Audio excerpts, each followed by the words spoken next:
Alors, salut à tous, je vais vous présenter une petite variation du sandwich, totalement improvisé, donc pas de nom, pas de quoi que ce soit, peu importe. Tout d'abord, on suppose que le spectateur choisit le 10 de trèfle.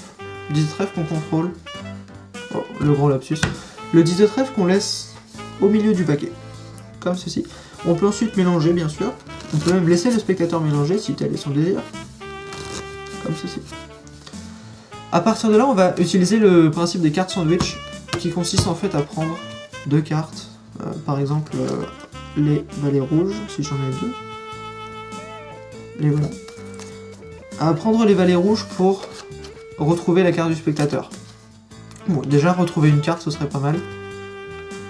Et si c'est en plus c'était la carte du spectateur, tout ce qu'on a à faire, une fois qu'on les a envoyés dans le paquet, c'est claquer des doigts, passer la main au-dessus, faire une petite flourish, et réciter une incantation dans sa tête, pour obtenir l'impossible, c'est-à-dire une carte entre les deux valets.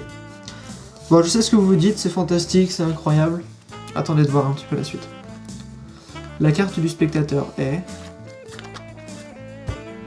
pas celle-là. C'est même pas celle-là du tout. Bon alors, là on va faire un petit peu d'improvisation, donc c'est un bon travail en fait, de rattraper le coup quand on foire un truc. C'est-à-dire qu'on a pris une carte qui se trouve pas être tout à fait la carte du spectateur. Voire même pas du tout. L'idée c'est quand on n'est pas proche du tout, il faut trouver des techniques plutôt intéressantes en fait pour se sortir des mauvais pas.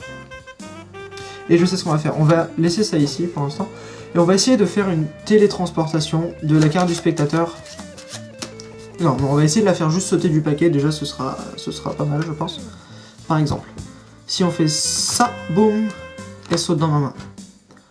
C'est toujours pas la bonne, mais ça me saoule. Ça, on le pose ici. Ah, ce qui veut dire que...